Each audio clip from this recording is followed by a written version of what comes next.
Hi, and welcome to Paper Route Scrapbooking. I'm Nadine, and today I'm starting with a sketch from the 30 Days of Sketches with Christy's Beautiful Life, Series 18.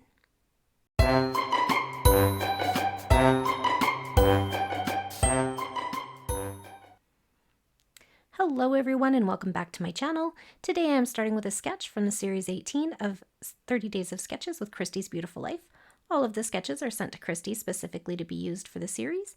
If you like to be inspired by sketches, you can find all the sketches from all 18 series in the albums section of Christy's Facebook group called 30 Days of Sketches with Christy's Beautiful Life. You can find the link to that in the description of this video, along with a link to the collaborative playlist where scrappy YouTubers who are using the sketches from this series can add their videos, and viewers like you can watch a variety of interpretations of each sketch. Today is day 24, and our sketch creator is Wendy Crowe, and you can find Wendy on Instagram under @Wonder of Wendy. So please go and give her some hearts over on Instagram. I will link her Instagram page in the description box as well. Today I am going to be continuing with my pre-printed photos from before I got my photo printer, and we are working on the envelope full of roadside attractions photos, and this one is a plaque I found outside of what they call the original Starbucks, and that is where I was starting. Now this one has a bunch more photos, and I did have a bunch more photos of this, so I did print some extras. So what else do I have? I printed a couple of 2x2s of the signs from outside of the shop, and then I also printed one larger photo of me and my son clinking our cups together while the barista made one of our other family members' drinks. And so I thought that was kind of fun. So we are going to use those photos today. So I pulled out this collection from Stampin Up, and it is called A Little Latte. I am also going to bring in a sheet of dark brown cardstock because I think I'm going to cut my background paper, which I think I'm going to use this one for the background square of this, down to 11.5 by 11.5, and then mount it on a cardstock base just to give it a little bit of a frame.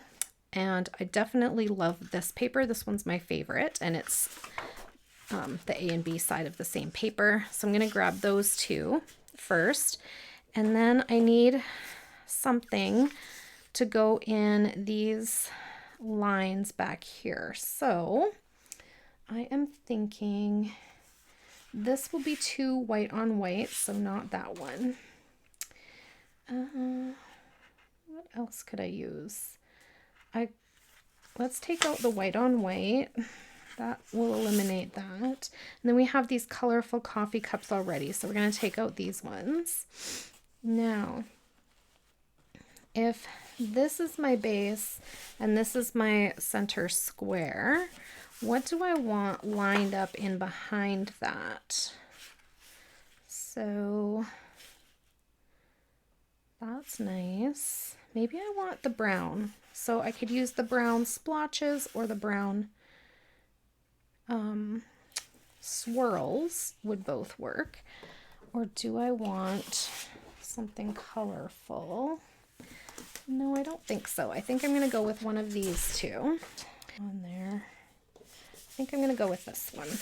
Okay, there we go. Those are our 3 papers. I could also choose 3 different papers, but I think it'll look more cohesive if I use just one and cut those 3 rectangles with the same paper.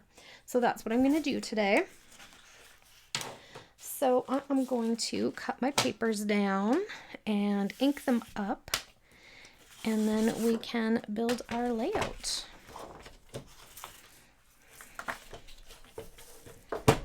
So we're going to start with, like I said, this is going to be our background, but I'm going to cut it to 11.5 by 11.5 and mount it onto that dark brown cardstock.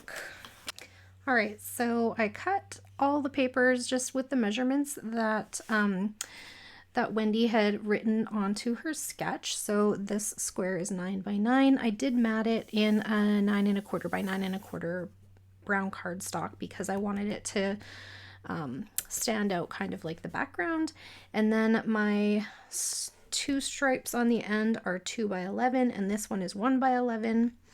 And that is where we are. I inked them all, glued them down, and then we are going to add our photos. So my photos are not, this one was a square, but it had like boxes in behind, like they had just gotten a shipment or something. So I just kind of cut it down a little bit and then decided to put it on a 4 by 6 mat, so that it would kind of match with this one. But then I realized that I had cut this one down to 3 by 5, 3.5 by 5, but I think it'll be okay. I don't think anybody's really gonna mind. So, and nobody will know except for you and me. So there is that. And then I have these 2 little mini photos that I had printed to kind of like add, because that's what she had here. So they can go on this way. And those were just like what was hanging on the outside of the building as like an advertisement. Now, we've always skipped this shop when we were in Seattle because the lineups are ridiculous. Like you'd think you were in Disneyland or something. Like they were really, really long. And we're usually there on like a long weekend, so we don't want to spend a lot of time standing in line. But this particular day, we arrived in Seattle kind of late. It was still spring, so it was like March, and so it wasn't the longer hours at Pike Place Market. So this was open, but the market was closed. There was no lineup. So that's my tip. If you ever want to go to it, go when the market is closed because the lineup is nil. So I think there was 2 people in front of us, so it was no different from going to any other Starbucks. But my son really, really wanted to go, and we said, well, we'll check it out, but if the lineup's really long, we're not going to stay. And yeah, there was none. So that was kind of cool. Anyway, that's my side story. So then I have these really fun embellishments that were sent to me by my friend Jojo. She is my Canadian co-captain over on Ginger's Corner. And they are made with, ironically, the same paper pad that or paper pack that I have here from Close to My Heart. So I was loving that. So Joanne sent these to me, and I think I'm going to try to use them on my layout. So I'm thinking maybe this big coffee piece up here layered up with this heart somehow. And then I'm thinking this, now the, okay, so I was worried this might happen, but these are pretty much the same photo. So maybe I will just eliminate one. This one has more like reflection on it. So I think I'll keep that one.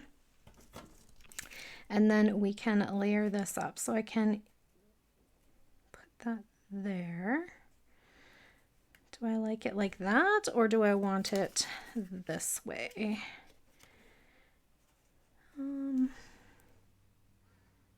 Nope, I like it the other way better. So we'll slide that back over here.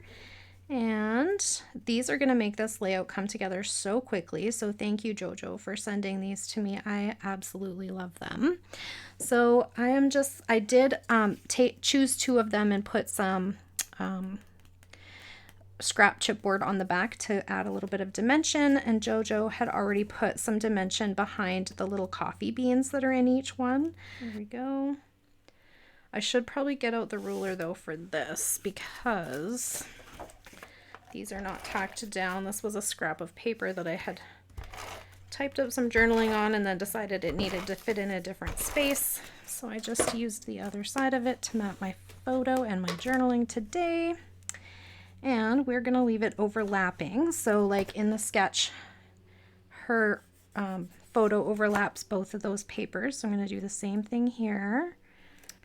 Kind of thinking though now maybe I want a black mat on my photo.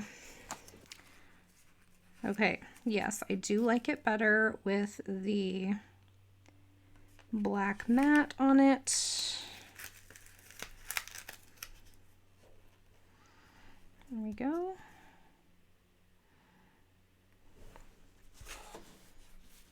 And then I want this to line up. Now, do I want a black mat on this one too? Am I going to feel like I need it on all of them? Probably.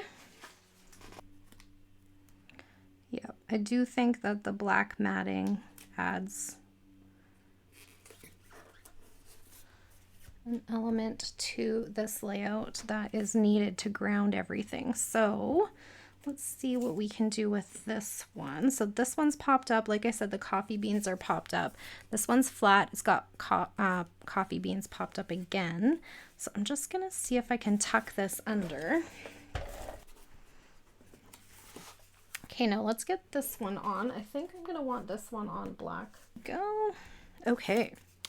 And then I have these ones that I think I can cover up some of the, like there's not really anything back here, just the machine or whatever, but the photo itself, no.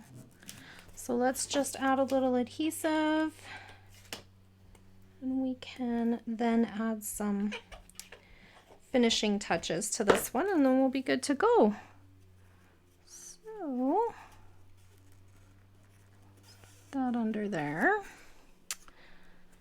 Yep, those big embellishments sure make a layout come together quickly, hey? Okay, so now we're going to add, I have these. These are also from one of my friends over on Ginger's Corner. My friend Solfrid from the UK sent these ones to me and I'm excited to crack them open.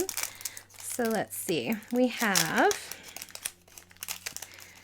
I think I'm going to use the coral colored ones to bring out that pink color that's in there. Oh, you know what we forgot to add? Our date. So let's do that. Okay, so I think that could probably just go down there.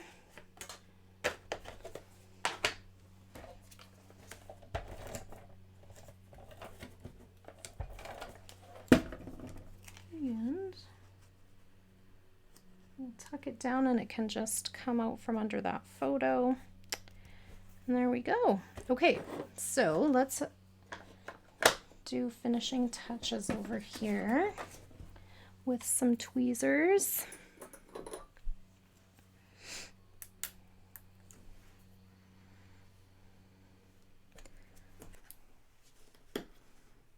Okay, so we have gems here, here, and here, and gems here, here, and here, and I feel like that is the perfect finishing touch for this layout, and we are all set. I hope you are feeling inspired today, and there will be a close-up shot of the layout and a couple of detail shots at the end of the video. I also post my layouts to Instagram and to my Paper Route Scrapbooking Facebook page, so I will have links to that in the description of this video. A big thank you to Christy for putting on another series of 30 Days of Sketches, and to our sketch creator today, who is Wendy Crowe at Wonders of Wendy over on Instagram. Make sure you go over and check her out. And yeah, if you are here from the 30 Days of Sketches playlist, thank you so much for spending time on my channel. I hope you enjoyed the video and I hope that you will come back again. That's it for today. Thanks so much for hanging out with me. If you have any questions or comments, please leave them down below. I really do love hearing from you guys, and I'll get back to you as soon as I can. Have a great day, everyone. Bye for now.